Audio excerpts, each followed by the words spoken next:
Defender is something special. It's unbelievable capability, it's engineering excellence. It's an icon all around the world.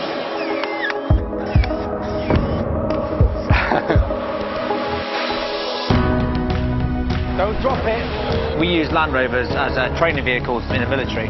We've all used them in some sort of capacity. The bottom line is it's clearly a versatile, robust bit of kit. Jaguar Land Rover's involvement was absolutely key to the success of the games. So I learned to drive in a Land Rover when I was a little kid. So I just used to be able to sort of almost half sit on the seat, and I could just reach the pedals and sort of half stand up and look out.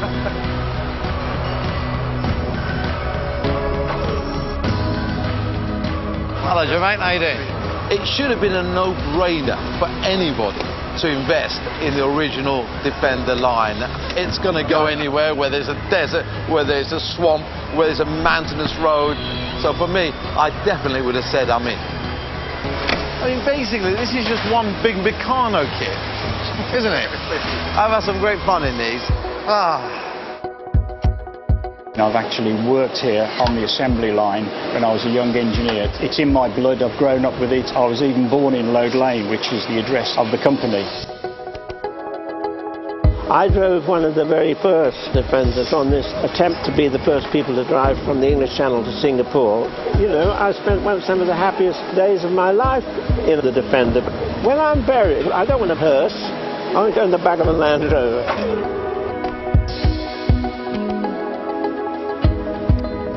You know, when you work for the Red Cross, you get the sense that you're the only ones who can travel that path. You are reaching the most vulnerable, the most remote communities. The amazing thing about the Defender, it's not about the vehicle really, it's about the people we can help as a result of actually being able to access those places. This particular vehicle is special to me as an auctioneer, but also as a Land Rover enthusiast, because it's the 2 million, and a unique vehicle with such incredible history is very desirable. Well, I mean, having done an apprenticeship in this factory as a young kid, it brings back a lot of memories.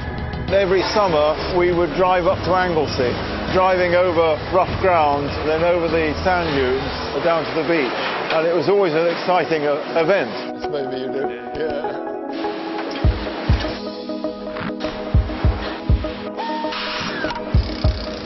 2 millionth Defender, an incredible vehicle that saved my backside more times than I can ever say.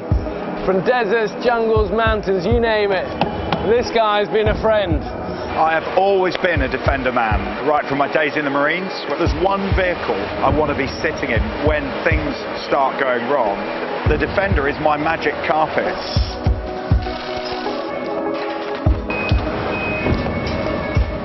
Well, I was born and grew up in the Lake District, and the Defender was just the vehicle of choice for farmers, for the mountain rescue teams, for climbers. You know, I knew all about this vehicle long before I even thought about joining the motor industry. My mum and dad drove a Land Rover when they made the film Born Free in the 1960s. I drove Land Rovers across the Sahara in the 70s, and then Born Free came along, and what have we been doing ever since? Driving Land Rovers. So, you know, it's a long, long relationship between the charity and this amazing, iconic vehicle. So I feel like I'm connected with Land Rover in a way that very few people are. It's in my heart. The Defender, I think in a way, is the defender of wildlife. When my husband Bill and I were making the film Born Free with the lions, we used to pop them in the back of the Land Rover, drive out on the plains, and then sometimes, of course, they rode on top of the Land Rover, which they absolutely adored. The whole Land Rover Defender story has been part of our family too. The memories are very strong. You know, I think you develop bonds with things that you depend on. Back home, we own an old 1974 Defender, and I'll load up the back with a picnic and the family, and we'll go off. So for me, it's as much about that as it is, you know, the world's extremes. How you doing, Monty? Here we go. There we go. Guns, John. I've got the guns. I love it.